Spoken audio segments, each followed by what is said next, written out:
चुनाव और बंगाल में पहला फेज कैसा गया। लोकसभा चुनाव के इस दिन में बंगाल में कहीं पथराव, कहीं अभियोग तो कहीं आरोप, यही सब दिन भर। और बंगाल में चुनाव हो और ये सारे शब्द हम इस्तेमाल ना करें, अब तो ये नामुमकिन सा बन गया है।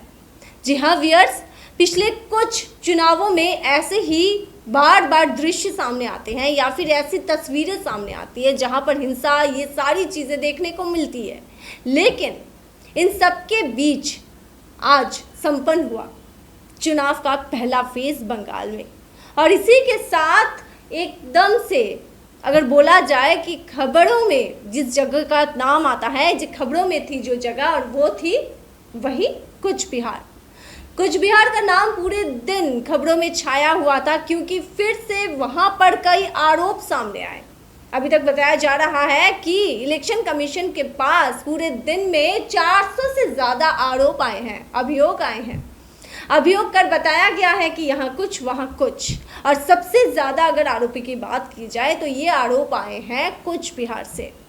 और ये सारे मामले की जांच करेगी इलेक्शन कमीशन, ऐसा बताया जा रहा है। लेकिन इस दिन बंगाल में चुनाव के दौरान केंद्रीय जो सुरक्षा बल है उस तरफ उंगली उठाई तृणमूल कांग्रेस ने। उनका कहना था कि तृणमूल कांग्रेस का ये कहना था कि एक तरफ जहां पर इलेक्शन कमीशन को इस्तेमाल कर रही है बीजेपी, वहीं पर केंद्रीय सुरक्षा बल के जरिए यहां पर मतदान में भी घोटाले हो रहे हैं। और ये आरोप देखा गया कि ममता बनर्जी ने मुर्शिदाबाद के जगह से एक वहाँ पर जनसभा उनका था और उस जनसभा से यही आरोप उन्होंने भी उठाया। उनका कहना था कि केंद्रीय की जो सुरक्षा बल काम कर रही है, कुछ बिहार का नाम लेते हुए ममता बनर्जी ने कहा कि देखा जा रहा है कि कुछ बिहार में जो टहल रहे हैं चारों तरफ, वहाँ पर केंद्रीय जवान के साथ सिर्फ राज्य पुलिस के एक ही कर्मी उपस्थित है। ऐसा क्यों? तो क्या ये इलेक्शन फेयर है?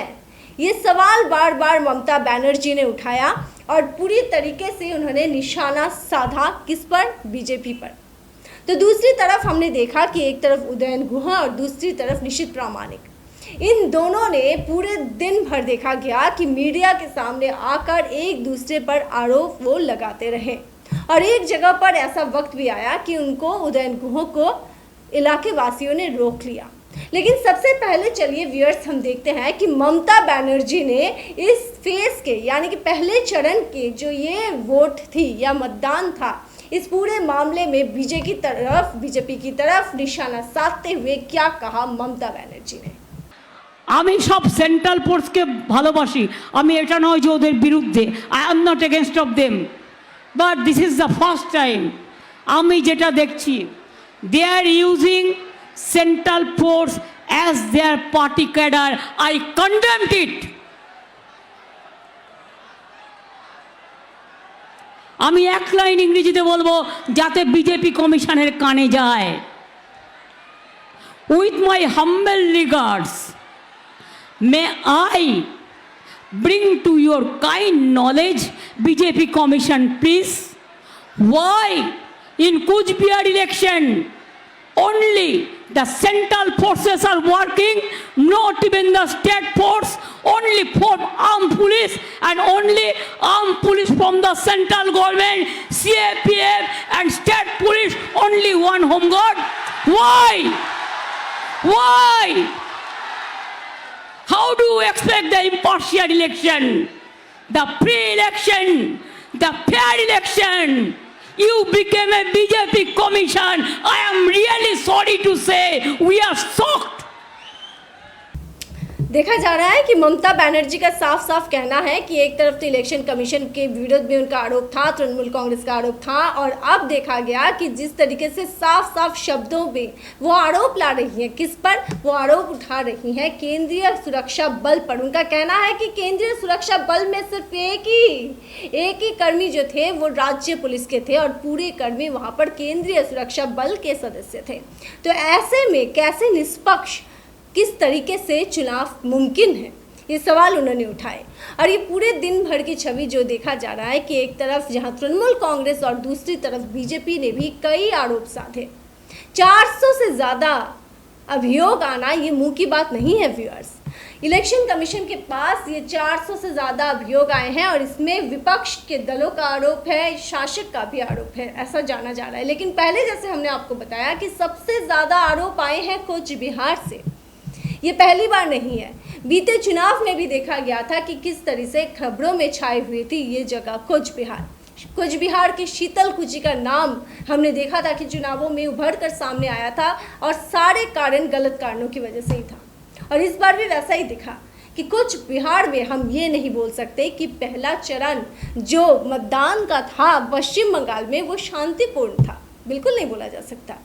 और सबसे बड़ी बात है जो ये जगह को लेकर चिंता जताई जा रही थी इलेक्शन कमीशन की तरफ से या फिर केंद्रीय वाहिनी भी जिस तरीके से प्रस्तुति उन्होंने लिखा हुआ था, जिस तरीके का प्रिपरेशन उन्होंने किया हुआ था, तो देखा गया कि बिल्कुल वैसा ही हुआ।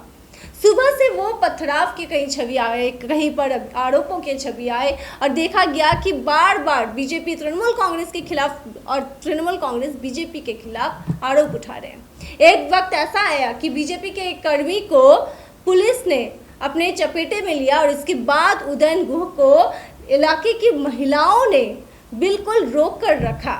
लेकिन उदयन गुह का कहना था ये कि ये पूरा षड्यंत्र बीजेपी का है, ये बीजेपी के लोग हैं इसीलिए ऐसा काम कर रहे हैं। क्या कहा उन्होंने, चलिए सुनते हैं। পুলিশ ধরে নিয়ে গেছে আজকে, যাকে অনেকদিন ধরে খুঁজছিল, নানা রকম গোলমালের সাথে জড়িত, মানে ওয়ান্টেড ছিল। পুলিশ অনেকদিন ধরে খুঁজছে, তাকে নিয়ে গেছে ধরে। এখন সেটা ক্ষোভের কারণ হয়েছে, শিখিয়ে দিয়েছে কোনো পুলিশ আসবে সব। আপনি তো শান্তিপূর্ণ, আপনি এদেরও জনপ্রতিনিধি। আমি এরা তো ওয়ান সাইডেড, ওরা বিজেপির পক্ষে বলছে। বলা হচ্ছে যে শান্তিপূর্ণ ভোট হচ্ছে, আপনি এসে অশান্তি করছেন এরকম। আমি তো ওখানে সকালে ওখানে বলেছিলাম, এখন এখানে বসে। तो देखा हमने व्यूअर्स, जिस तरीके का अनुमान किया जा रहा था कि कोच बिहार में शांतिपूर्ण चुनाव होना अब नामुमकिन सा बनता जा रहा है और यही बात सामने आई। फिर से वही हुआ, देखा गया कि कोच बिहार इलाके को लेकर पश्चिम बंगाल पूरी तरीके से शांत या फिर शांतिपूर्ण तरीके से चुनाव यहाँ पर हुआ है, ये बोला जाना तो मुश्किल है।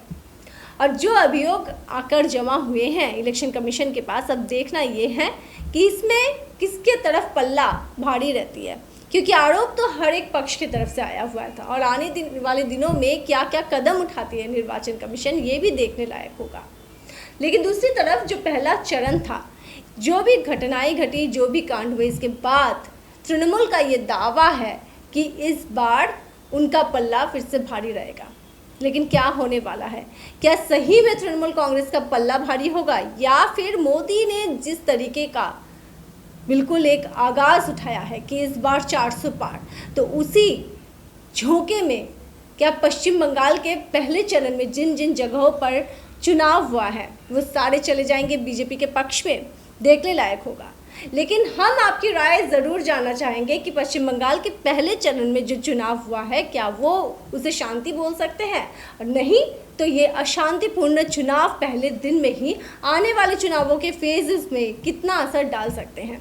ज़रूर हमें कमेंट करके बताइएगा और देखते रहिएगा डिजिटल खबरें, लाल खबरें, आपकी नज़र हमारी।